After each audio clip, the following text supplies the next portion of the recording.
Poppin' peeps, Team Money up in the house here to do a late night rendition of Body Bags. It is Wednesday, the week is 156 I believe. Let me get this off the screen, sorry about that. Sorry I'm so late.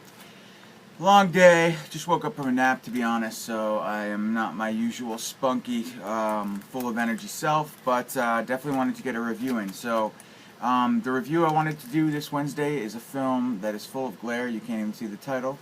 It's 2010's Chain Letter. My apologies if this has been done before. I hope it hasn't, but again, I'm not really 100% sure. I feel like it's gotten a little bit of revival buzz lately, so if it has, my apologies. But good film. If you like slashers, kind of like the post-Scream, or I mean, you know, the post, what is it? Kind of like the 90s, in the vein of the 90s revival type slasher, where you've got a group of kids who are getting anonymous chain letters, and if they don't respond to the chain letter, they die in a gruesome, unexpected way. The Blu-ray actually I think came out in 2011. I had the DVD for a while before, but I upgraded because this was like $9 on Amazon, and the picture quality is actually pretty good on this release here. So if you like the film, I would suggest going with this one. Again, you can get it on Amazon for like $8 or $9. The film is directed and written by Deon Taylor. It stars Madison Bauer, Mark S. Allen, Phil Austin, Nikki Reed, Michael Bailey Smith, Michael J. Pagan, Matt Cohen, a bunch of young, I guess 20-somethings actors that you might not have ever heard of. Let's see. Noah Sagan, Matt Cohen, Michael Bailey, Smith Cody, just a bunch of them. It also actually does star, there's a role, Brad Dourif plays a creepy college professor in the film. So yeah, and I like his role as always, it's good in this film. But I guess the synopsis I will read you. Your name is next. Chain letter. 6 high school friends are bound together again by a sinister chain letter, passing into their lives through emails and text messages. If the deadly letter isn't passed on, the recipient faces a grisly, unexpected death, and nothing can stop it. As time runs out and the deadly letter's rules become more challenging, the survivors must untangle this chilling secret, or try dying. Or die trying, sorry. Featuring Nikki Reed of the Twilight Saga, Betsy Russell, the Saw series, Michael J. Pagan, CSI Miami. This terrifying thriller in the tradition of The Grudge and Final Destination proves death is always watching and waiting, and anyone can be next. I guess it does have that feel, but it's also kind of like, Final Destination meets a slasher movie from the 90s for sure. The killer in this film is pretty cool, kind of badass. Almost reminded me a little bit of Kane from See No Evil. Big, brute, burned face. You get some close-ups, but they're very like shoddy and only for a few seconds. But you can see he's a huge, menacing, badass killer with a deformed face for sure, which is awesome. I mean, I love slashers in that tradition for sure. And actually, on the back there, you can kind of the glare is terrible. You can see him though right there. So yeah, it says packs quite a thrilling ride. Entertainment Weekly, gleefully bloody, fun, gritty, and intense. So I'd say the plus of this movie, the writing is kind of cheesy, and it is definitely like kind of. I think it was made in 2010, but it feels like something that came out like right around the beginning of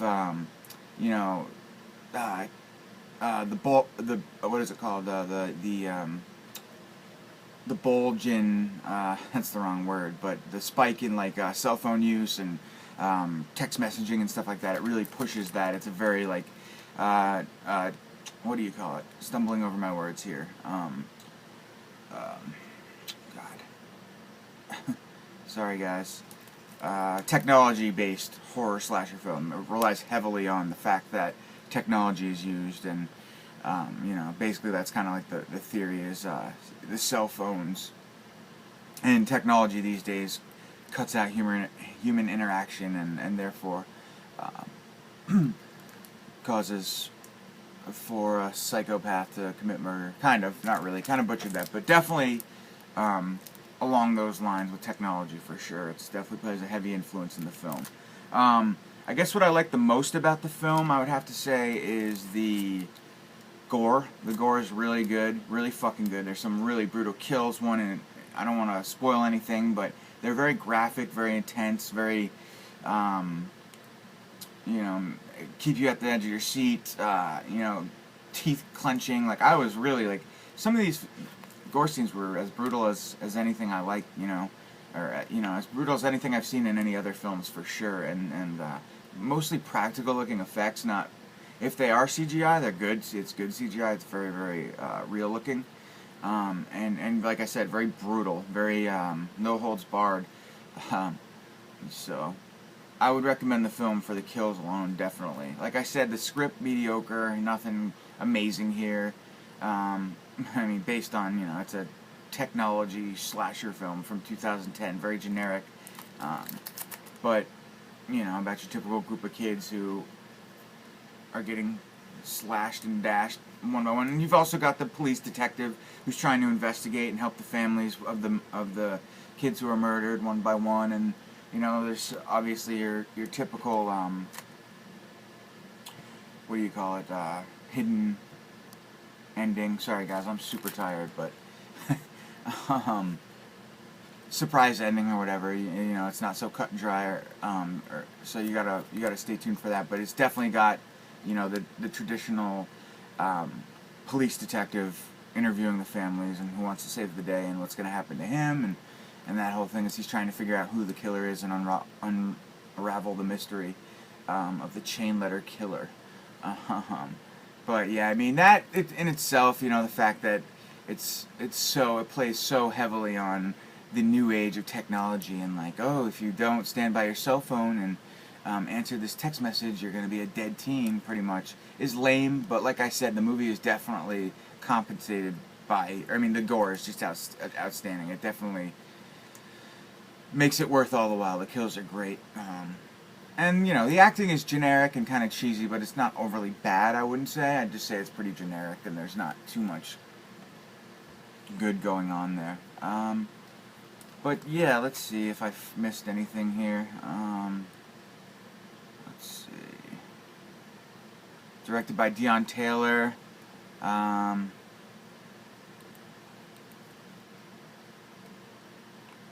So the film,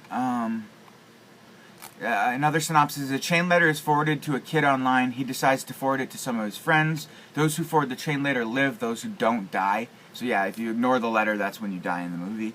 The film Chain Letter went wrong in many places, so many that it pains me to write this review because that would mean I have to remember parts of the movie.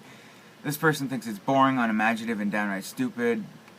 Disqualify. I kind of disagree with that. I mean, it is kind of boring, but the kills, like I said, were really good to me. So it is definitely cliche and gimmicky schlock.